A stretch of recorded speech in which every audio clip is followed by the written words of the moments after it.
ইনকলাব মঞ্চের মুখপাত্র শরীফ ওসমান হাদী আজ রাত ৯টা ৩০ মিনিটে সিঙ্গাপুরে চিকিৎসাধীন অবস্থায় মৃত্যুবরণ করেছেন। এই খবর ছড়িয়ে পড়ার সাথে সাথে তার গ্রামের বাড়ি ঝালকাঠি জেলার নলছিটি উপজেলা শহরে তার যে বাড়ি রয়েছে সেখানে মানুষের মাঝে শোকের ছায়া নেমে এসেছে।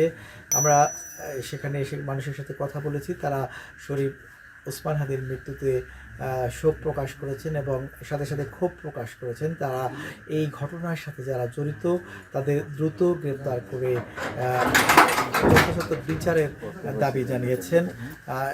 শরীফ ওসমান হাদীর যে গ্রামের বাড়ি সেখানে তার এক বোন এবং ভগ্নিপতি রয়েছেন, তার সাথে কথা হয়েছে। তিনি জানিয়েছেন যে এখনও পর্যন্ত আসলে সিদ্ধান্ত হয়নি যে তাকে কখন বাংলাদেশে আনা হবে এবং কোথায় দাফন করা হবে। তবে সরকারের পক্ষ থেকে তার পরিবারের সাথে ঢাকার কোনো একটি স্থানে দাফনের কথা বলা হলেও তাদের পরিবার বলছে শরীফ ওসমান হাদী জীবদ্দশায় বিভিন্ন সময় বলেছেন যে তার বাবার পাশে তাকে কবর দেওয়ার জন্য ঝালকাঠি জেলার যে নলছিটি উপজেলা সেখানে কুলকাঠি ইউনিয়নে তার গ্রামের বাড়ি, সেই বাড়িতে তার বাবার কবর রয়েছে, সেখানে দাফন করার জন্য তিনি বলেছিলেন এবং পরিবার চাচ্ছে যে সেখানেই দাফন করা হোক।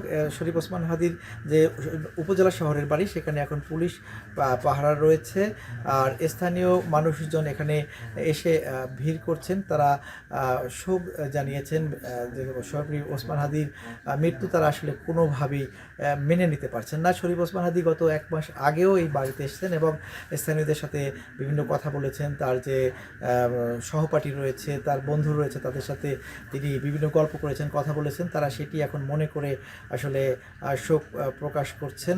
এই ছিল শরীফ ওসমান হাদীর বিষয়ে সবশেষ তথ্য। সানবিট সব দিবে সামাল। সানবিট ম্যাজিক প্রেস ডিশওয়াশিং এর মাথা ঘোরানো সলিউশন।